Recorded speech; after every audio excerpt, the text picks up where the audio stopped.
सहारा से पैसा नहीं मिलने का जो कारण है, रीज़न है, उस रीज़न को अगर समझ लेंगे हम लोग तो बहुत आसानी से पैसा हम लोग का सहारा से मिल जाएगा।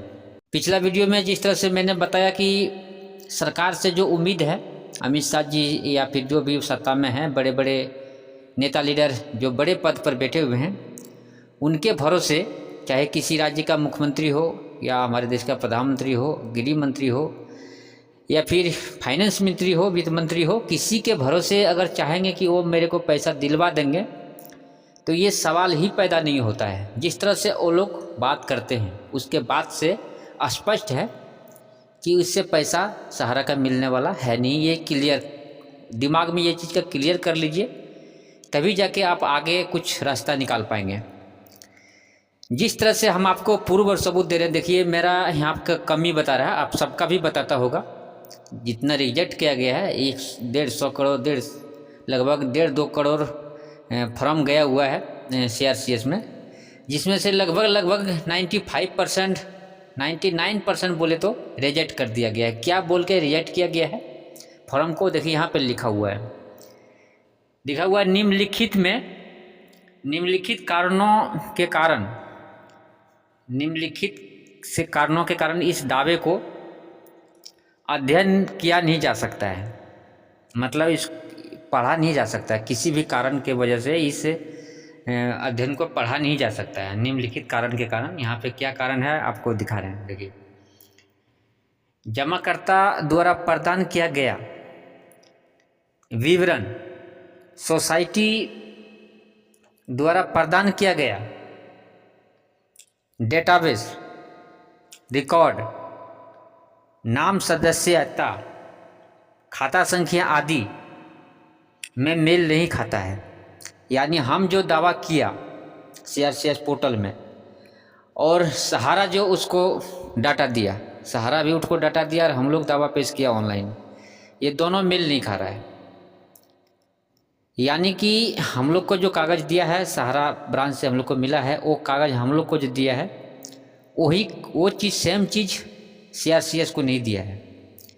या तो सहारा वाला गलती कर रहा है या तो CRCS वाला गलती कर रहा है। अमित शाह जी की तरफ से गलती हो रहा है। तो यहाँ पे एक बहुत बड़ा राजनीति हो रहा है। ये बहाना जिस तरह से ढूंढा जा रहा है, बहाना ढूंढ रहा है कि किस बहाने, किस वजह से हम पैसा इन लोग को बेवकूफ़ बना के और ना देने का ऑप्शन मिले, ऐसा कोई तरीका ढूंढ रहा है सरकार कि पैसा ना देना पड़े। साफ साफ देखिए यहाँ पे लिखा हुआ है। मतलब हमको जो ब्रांच से कागज़ दिया, जो घर में मेरा कागज़ पड़ा हुआ है, वो कागज़ कुछ और दिया हमको और CRCS को कागज़ और दिया। यहाँ पे दो ही जितना भी पोर्टल में आज रिजेक्ट हुआ है, दो ही कारण है, या तो सहारा वाला गलती कर रहा है या तो CRCS वाला गलती कर रहा है। जो कस्टमर हम लोग निवेशक हैं, इसका तो कहीं भी 1% का गलती नहीं है, कहीं से भी 1% का गलती नहीं है। और आज खामियाना जो तकलीफ़ें हैं वो आज हम निवेशक भोग रहे हैं। इसीलिए हम सभी निवेशकों को एक नया राजनीति अपनाना पड़ेगा, अपना एक राजनीतिक तरीका अपनाना पड़ेगा। जिस तरह से वो लोग राजनीति का खेला खेल रहा है, सहारा वाला और CRCS वाला, सरकार वाला, दूसर से भी तीनों मिल के खेला खेल रहा है, तो हम लोग को अपना तरीका से, सभी सहारा निवेशकों को एक अपना तरीका से एक नया खेला खेलना पड़ेगा, तभी जाके सरकार हारेगी और एक दिन हम लोग को पैसा सरकार गारंटी के साथ देगी। तो क्या करना पड़ेगा हम आपको इस वीडियो में डिटेल में बताने जा रहे हैं। हो सकता है कि इस तरह का वीडियो आप देखे होंगे और कुछ क्लिप हम लगा दिए हैं, और बाकी हम इस बात को दावा के साथ इसलिए बोल रहे हैं कि देखिए पिछले 10 साल से सरकार BJP की थी। अगर BJP सरकार की मंशा रहता हम गरीबों के पैसा दिलवाने का, तो सहारा जो सहारा इंडिया कंपनी को बंद किया गया 2015 में, उसी समय पैसा पहले दिलवा लेता, एक एक निवेशकर्ता का, एक एक जमाकर्ता का, तब जाके बंद करवाता। लेकिन हम सभी निवेशकों को पता भी नहीं चला कि कब सहारा इंडिया कंपनी बंद हुआ 2015 में। बाद में पता चला, कब पता चला, 99% सहारा निवेशकों को ये पता चला है 2023-2024 में, जब हम लोग छोटे यूट्यूबर जब जाके वीडियो बना के आप लोग को साझा किए हैं, जानकारी दिए हैं, तब ये चीज़ जाके जनता तक फैला है, तब जाके जानकारी मिला है 2023 में। और ये पता भी नहीं चला, सरकार बताया भी नहीं। सरकार को बताना चाहिए कि जिनका पैसा जमा है सहारा में उनको पहले पैसा मिले, उसके बाद बंद किया जाए। तो चलिए ठीक है, हम आपको एक सुनाते हैं, तरीका सुनाते हैं, क्या तरीका अपनाना पड़ेगा जिससे कि हमारा पैसा मिल पाएगा। हमारे जो संगठन के साथी दोस्त हैं, जितने भी हमारे देश में संगठन है, सभी संगठन को एकत्र होना पड़ेगा। आपको पता है कि सरकार जो सहारा 2004 से 2014 तक सरकार के वजह से सहारा के सुप्रीमो सुब्रत रॉय को परेशानी हुआ था सरकार के वजह से। जैसे सुब्रत रॉय खुद इस बात को एक इंटरव्यू में बोला था, जिसका वीडियो क्लिप मेरे पास भी है और हम शेयर भी किए हैं, आप सुने भी होंगे।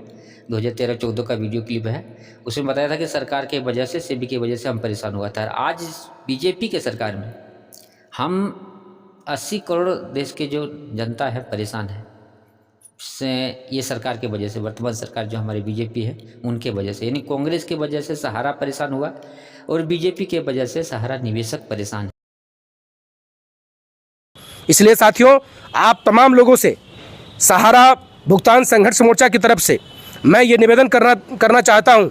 हम लोग बैठक करने वाले थे 4 अगस्त को, लेकिन उस बैठक में हम लोगों ने ये इस बात को महसूस किया कि हमारे पार्टी के जो दो सांसद हैं, उन दोनों सांसदों को भी उस बैठक में रहना बहुत ज़रूरी है, क्योंकि वो भी इस चीज़ों को जाने कि किस तरीके से जो है सरकार लगातार झूठ पे झूठ बोले जा रही है।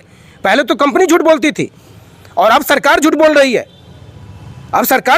है, और अब तो झूठ बोलने का ये तो इंतहा हो गया कि अब बिल्कुल एकदम संसद में खुलेआम झूठ बोला जा रहा है। कह रहे हैं कि अब कागज लेकर आओ, हम पैसा देने के लिए तैयार है। अरे कागज तो लोगों ने लगा दिया, लोगों ने तो पोर्टल में लगा दिया। आप ये बताओ ना कि पोर्टल में जितने कागज लगे उन तमाम कागजों का क्या हुआ? आप कौन होती हैं?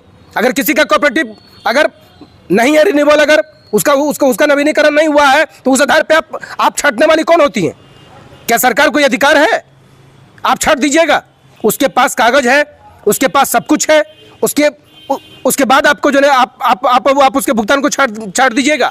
तो सरकार सरेआम ये झूठ बोल रही है। इसलिए साथियों, मैं आप तमाम लोगों से, जिन लोगों के भी पैसे हैं सहारा के पास, कम पैसा हो ज़्यादा पैसा हो, इससे बहस नहीं है। और मैं उन तमाम जमाकर्ता साथियों से भी आग्रह करना चाहूँगा, जो जमाकर्ता साथी अभी इधर उधर जो पूरा मतलब भटक रहे हैं, छिटक गए हुए हैं, कि आपको भागने से काम नहीं चलेगा, आपको सामने आना पड़ेगा। और अब जिस समय बिल्कुल सहारा को लेकर इस तरीके से बात शुरू हो गई है, तो यही वो अवसर है जिस अवसर पर हम सरकार पर एक दबाव बना सकते हैं, सरकार पर एक प्रेशर बनाया जा सकता है। इसलिए हम लोगों ने जो बातों को उठाया है कि हम चाहते हैं कि सहारा का भुगतान सहारा के थ्रू ही होना चाहिए, सहारा के ब्रांचों के जरिए होना चाहिए। ये पोर्टल के जरिए संभव नहीं है। हम लोगों ने देखा कि पोर्टल पर जो अप्लाई हुए हैं, उन तमाम जो कि आवेदनों के साथ क्या किया जा रहा है, किसी को कुछ कह के, किसी को कुछ कह के सब कुछ रिजेक्ट कर दिया जा रहा है। और सरकार 2,000-3,000 रुपया देकर, 5,000-7,000 रुपया देकर और अपना पीठ थपथपाना चाह रही है। और निर्मला सीतारमण जो है संसद में खड़ा होकर जो है झूठ बोल रही हैं कि हम सरकार मंशा रखती है पैसा देने की। बिल्कुल भी आपकी मंशा नहीं है पैसा देने की, आप बिल्कुल पैसा नहीं देना चाहते हैं। सरकार बिल्कुल जो है कि जमाकर्ताओं को पैसा नहीं देना चाहती है। इसलिए साथियों, आप तमाम लोगों से मेरा ये विनम्र निवेदन है कि हम तमाम लोग एक बड़े लड़ाई की, एक बड़े संघर्ष की हम लोग तैयारी शुरू करिए। और जान जाइए कि आने वाला जो सत्र होगा लोकसभा का, हम लोगों की कोशिश है कि ना ज़्यादा ठंडा हो ना ज़्यादा गर्मी हो, उस सत्र में हम लोग दिल्ली कूच करेंगे। और जिस तरीके से निर्मला सीतारमण ने कहा है कि कागज लेके आओ और पैसा लेकर जाओ, तो लाखों की तादाद में हम लोग दिल्ली पहुंचेंगे और निर्मला सीतारमण को वो कागज देंगे, हम लोग सौंपेंगे, जो कागज हम लोगों ने पैसा को जमा करने के एवज में लिया है। और हम लोग कहेंगे इस बात को कि लीजिए, आपने यही कहा था ना कि कागज दो और पैसा ले जाओ, तो ये रहा हमारा कागज, हमारा पैसा चाहिए। और जान रहे हैं कि दिल्ली में हम लोग घेरा डालो डेरा डालो आंदोलन चलाएंगे। वित्त मंत्री का जो है कि पूरा जो आवास होगा, वो पूरा आवास को घेर कर जो हम लोग दिल्ली में जो बैठे हुए रहेंगे, जब तक सहारा इंडिया के एक लोगों का पैसे का भुगतान नहीं हो जाए। इसलिए साथियों, आप तमाम लोगों से ये इस बात का अपील है कि हम लोग का जो आह्वान सामने आएगा, उस आह्वान में आप तमाम लोग पूरी शिद्दत के साथ, पूरी मजबूती के साथ, मैं अभी फिर कह रहा हूँ कि ये सहारा इंडिया का जमाकर्ता का जो ये आंदोलन है, इस आंदोलन के जरिए कोई नेता नहीं बन जाएगा। इसलिए जितने भी तरीके के संगठन इसमें बने हुए हैं, उन तमाम संगठनों से हमारी ये जो गुजारिश है कि आप तमाम लोग इस आंदोलन में साथ आइए, साथ आकर हम लोग इस आंदोलन को लड़ें और एक जमाकर्ता का पाई का भुगतान हम लोग इस सरकार से कराने का संकल्प ले।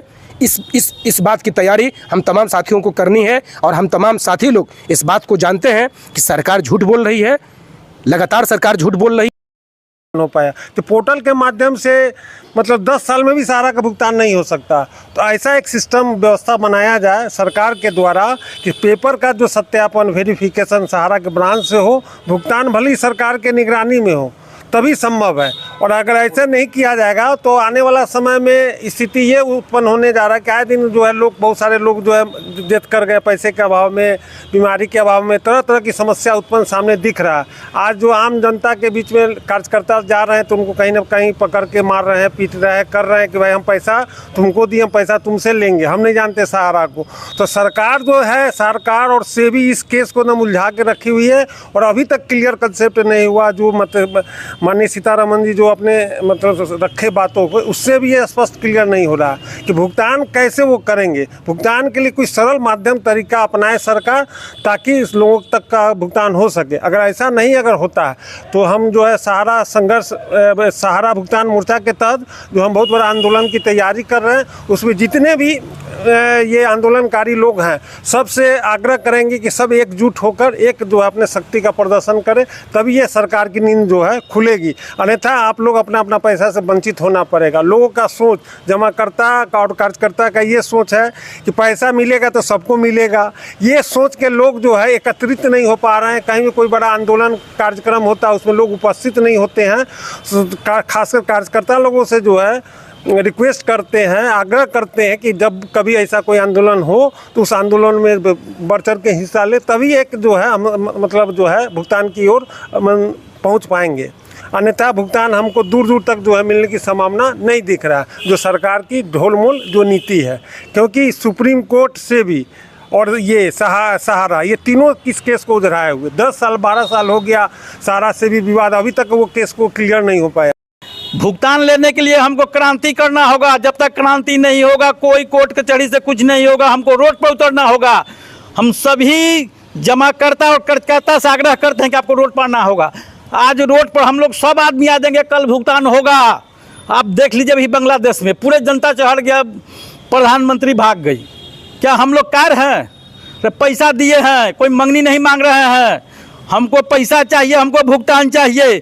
हम सभी कर्जकर्ता और जमाकर्ता को कह रहे हैं कि आप लोग को रोड पर आना होगा। नहीं आइएगा, भुगतान कभी नहीं होगा, कभी नहीं।